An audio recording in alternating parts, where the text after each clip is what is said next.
Uma boa noite para quem nos acompanha nesta terça-feira, dia 20 de maio. Eu sou Isabela Melano e a partir de agora você fica com os destaques do Poder Judiciário Nacional. Superior Tribunal de Justiça decide que ilicitude de revista íntima não invalida demais provas. Adriana Mesquita. A sexta turma do Superior Tribunal de Justiça manteve a validade de provas obtidas durante busca domiciliar. Supremo Tribunal Federal vota para tornar réus 10 denunciados do Núcleo 3 da tentativa de golpe. STF forma maioria para manter regra do Tribunal Superior Eleitoral que impede registro de candidato que não prestar contas.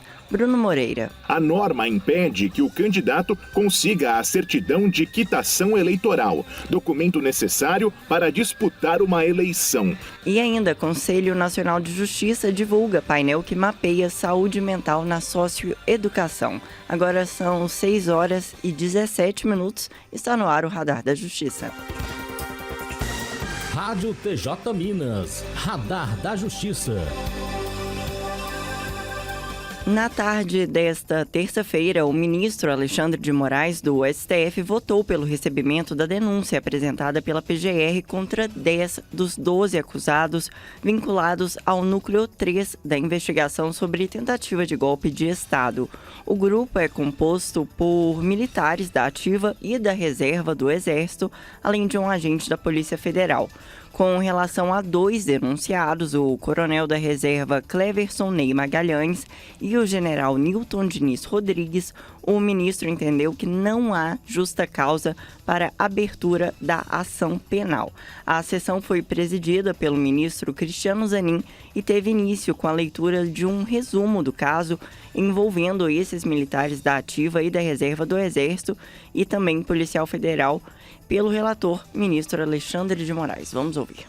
Denúncia em relação do denominado Núcleo 3, em face de Bernardo Romão Correia Neto, Cleverson Ney Magalhães, Estevam Caos Teófilo Gaspar de Oliveira, Fabrício Moreira de Bastos, Hélio Ferreira Lima, Márcio Nunes de Rezende Júnior, Nilton Diniz Rodrigues, Rafael Martins de Oliveira, Rodrigo Bezerra de Azevedo, Ronald Ferreira de Araújo Júnior, Sérgio Ricardo Cavalieri de Medeiros e Vladimir Matos Soares, pela prática dos crimes de organização criminosa, tentativa de abolição violenta do Estado Democrático de Direito, golpe de Estado, dano qualificado pela violência e grave ameaça contra o patrimônio da União em considerável prejuízo para a vítima e deterioração do patrimônio tombado, na forma do artigo 29, concurso de pessoas e concurso material, artigo 69 do Código Penal. A Procuradoria-Geral da República aponta a responsabilidade pelos atos lesivos à ordem democrática que recai sobre uma organização criminosa liderada por Jair Messias Bolsonaro, baseado em projeto autoritário de poder, enraizada na própria estrutura do Estado e com forte influência de setores militares. A organização se desenvolveu em ordem hierárquica e com divisão de tarefas preponderantemente entre seus integrantes. Em relação ao Núcleo 3, a denúncia diz que as ações coercitivas foram executadas por membros das forças de segurança pública que se alinharam ao plano antidemocrático. Após a leitura do relatório pelo ministro Alexandre de Moraes, o julgamento prosseguiu com as sustentações orais dos advogados dos denunciados. À tarde, o relator, durante voto no mérito, detalhou elementos que, segundo a denúncia da PGR, revelam um plano articulado por militares da Ativa e da Reserva para pressionar o alto comando do Exército a aderir a um golpe de Estado após as eleições de 2022. Vamos ouvir.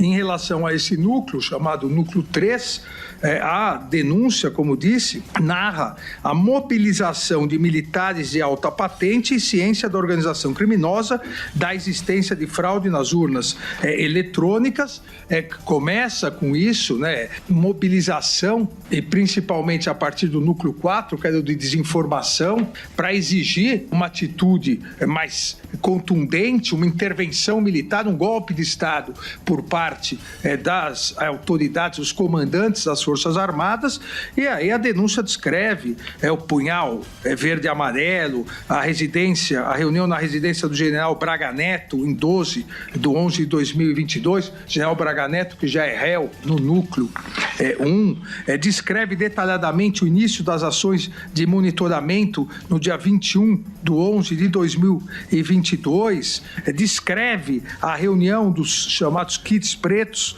em 28/11 de 2022, descreve a elaboração da carta ao comandante, ou seja, tudo isso é descrito dentro exatamente desse contexto da abolição do Estado de Direito, da tentativa de golpe de Estado, da tentativa de se afastar o presidente legitimamente eleito nas urnas e diplomado pelo Tribunal Superior Eleitoral. Ainda hoje, a primeira turma do STF rejeitou todas as chamadas questões preliminares apresentadas pela defesa dos 12 acusados de integrar esse núcleo 3 da suposta tentativa de golpe de Estado, que foram denunciados em petição pela Procuradoria-Geral da República. E o Supremo tem maioria para manter regra do Tribunal Superior Eleitoral que impede o registro de candidato que não prestar contas. Os detalhes da decisão com Bruno Moreira. O Supremo Tribunal Federal formou maioria para validar uma regra do Tribunal Superior Eleitoral que barra a candidatura de quem não presta contas de campanha no prazo. A norma impede que o candidato consiga a certidão de quitação eleitoral, documento necessário para disputar uma eleição. A regra vale até o fim da legislatura. Na prática, isso pode deixar o político fora da eleição seguinte. A ação foi apresentada pelo Partido dos Trabalhadores, que considerou a medida desproporcional. O argumento é de que partidos que atrasam a prestação de contas sofrem punição mais leve. Para o relator do caso, o ministro Alexandre de Moraes, a exigência é legítima. Ele argumenta que a medida apenas garante que todos cumpram as regras do processo eleitoral com o objetivo de coibir práticas como o abuso de poder econômico e o uso irregular de recursos públicos. Moraes ainda destacou que a regra é clara e conhecida por todos os candidatos. Com maioria formada, o julgamento foi suspenso após 8 votos favoráveis à regra. Da agência Rádio Web, Bruno Moreira. São 6 horas e 24 minutos. No próximo bloco, novo painel traz mapeamento sobre saúde mental na socioeducação e ainda ilicitude de revista íntima não contamina provas obtidas por outros meios durante busca e apreensão. Nós voltamos já. Radar da Justiça. STF vai decidir se é válida a regra que proíbe acesso de pessoas casadas a curso de formação de militares. As informações com o repórter Diego Brião. O Supremo Tribunal Federal, o STF, irá decidir se é constitucional uma regra do Estatuto dos Militares que restringe o acesso em cursos de formação ou graduação de oficiais e de praças que exijam regime de internato. Segundo prevê esta regra, somente pessoas sem filhos ou dependentes e que não sejam casadas ou tenham constituído união estável podem participar destes cursos. A questão é objeto do recurso extraordinário 1.530.083, que teve repercussão geral reconhecida, tema 1388, por unanimidade. O julgamento de mérito será marcado posteriormente e a solução servirá de parâmetro para casos semelhantes em todas as instâncias. No caso dos autos, um militar casado recorreu de decisão do Tribunal Regional Federal da 5ª Região, que negou o pedido para anular um edital do curso de formação e graduação de sargentos com estas exigências. Ele argumenta que a restrição é desproporcional, restringe o direito de acesso a cargos públicos e ofende os princípios da proteção da família e da dignidade da pessoa humana. Também alega que a norma, que foi instituída no ano de 2019, promove discriminação em razão do Estado Civil, o que é vedado pela Constituição Federal. Ao defender a validade da norma, a União alega que as características do serviço militar justificariam a restrição, visando garantir a dedicação exclusiva e a disponibilidade permanente peculiar à carreira. A Procuradoria-Geral da República, a PGR, considera que a vedação configura tratamento discriminatório e incompatível com o princípio da isonomia. Da Agência Rádio Web, Diego Breão. O Conselho Nacional de Justiça divulgou um painel que traz mapeamento sobre a saúde mental na socioeducação.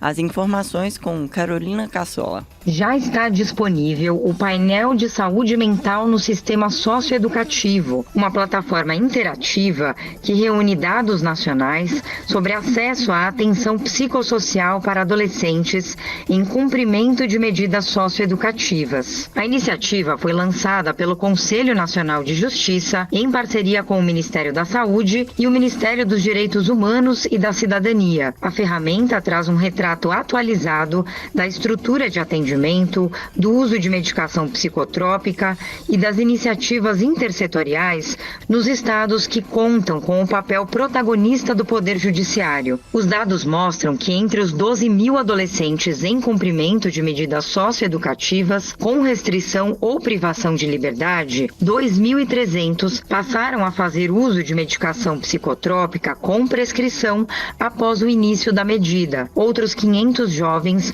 já utilizavam esse tipo de medicação antes de ingressar no sistema. A análise por raça e cor evidencia que a maior parte dos adolescentes medicados se autodeclara preta ou parda, reforçando a sobre-representação desses grupos no sistema. São expressivas as demandas por questões relacionadas ao uso de álcool e outras drogas, além de sofrimento psíquico. A proposta é apoiar a formulação de políticas públicas com base em evidências e promover maior transparência no acompanhamento da política socioeducativa. Da Agência Rádio Web, Carolina Cassola. Corte Especial vai decidir se citação por edital exige pesquisa prévia em órgãos públicos e também concessionárias. Confira agora com a repórter Priscila Mendes. A Corte Especial do Superior Tribunal de Justiça afetou os recursos especiais de relatoria do ministro Og Fernandes para julgamento sob o rito dos repetitivos. A questão submetida a julgamento, cadastrada na base de dados do STJ, é definir, à luz do artigo 256, parágrafo 3 do Código do Processo Civil, se há obrigatoriedade de expedição de ofício e cadastros de órgãos públicos e concessionárias de serviços públicos para localizar o réu antes da citação por edital. Segundo o ministro, é necessário estabelecer a correta interpretação do artigo do Código de Processo Civil, uma vez que a existência de citação válida é imprescindível para que o réu possa exercer o direito constitucional de ampla defesa e contraditório.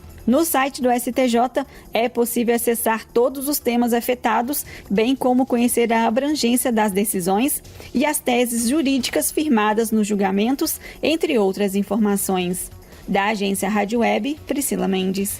E a STJ decide que ilicitude de revista íntima não invalida as demais provas obtidas em busca e apreensão.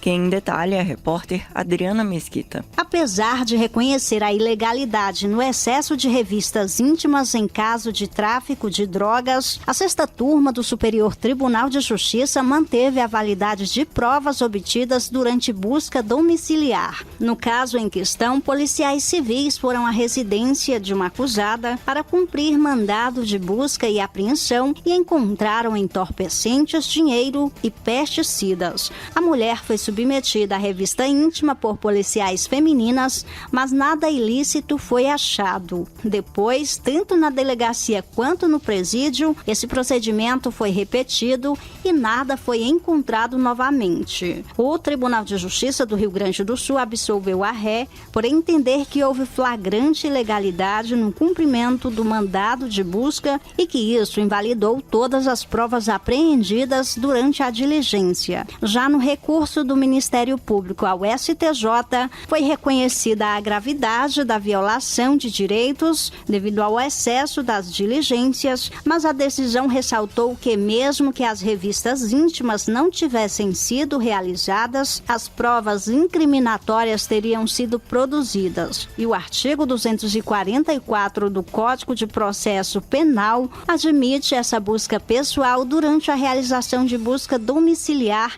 independentemente de mandado prévio. Da agência Rádio Web, Adriana Mesquita. 6h32, a seguir um giro pelos tribunais do Brasil. Radar da Justiça. Vamos agora aos destaques das Cortes do Brasil. Justiça do Rio Grande do Norte promove evento sobre garantia dos direitos infanto-juvenis na adoção internacional. Mércia Lívia. Na próxima quinta-feira, dia 22 de maio, o Tribunal de Justiça do Rio Grande do Norte promove, dentro da programação da Semana Estadual da Adoção, o 5º Simpósio Infância e Juventude, com o tema Os papéis dos atores do Sistema de Garantia de Direitos Infanto-Juvenis na Adoção Internacional. O simpósio tem como público-alvo juízes, promotores, defensores e conselhos tutelares. Justiça de Santa Catarina distribui cartilhas de combate à exploração sexual de crianças e também de jovens. Sandra Pedrosa. O Tribunal de Justiça de Santa Catarina, por meio da Coordenadoria Estadual da Infância e da Juventude, está engajado na programação do Maio Laranja, mês de enfrentamento e prevenção ao abuso e à exploração sexual de crianças e adolescentes. Dentro da mobilização, comarcas de todo o estado promovem a entrega de materiais informativos para ampliar a conscientização sobre o tema, entre elas a cartilha Super Adultos de Confiança, com uma tiragem de 30 mil exemplares. Ação de regularização fundiária atende a população de baixa renda no Espírito Santo. Cid Marcos. A Corregedoria-Geral do Tribunal de Justiça do Espírito Santo realizou cerimônia de entrega de 22 títulos de propriedade no loteamento Alto Café, no município de Alegre, no Espírito Santo. O evento integra as ações de promoção da regularização fundiária urbana de interesse social, voltada à titulação de moradores em situação de vulnerabilidade social. São 6h35. O Radar da Justiça de hoje fica por aqui. Você pode rever este programa no canal oficial do TJMG no YouTube. Uma ótima noite e até amanhã.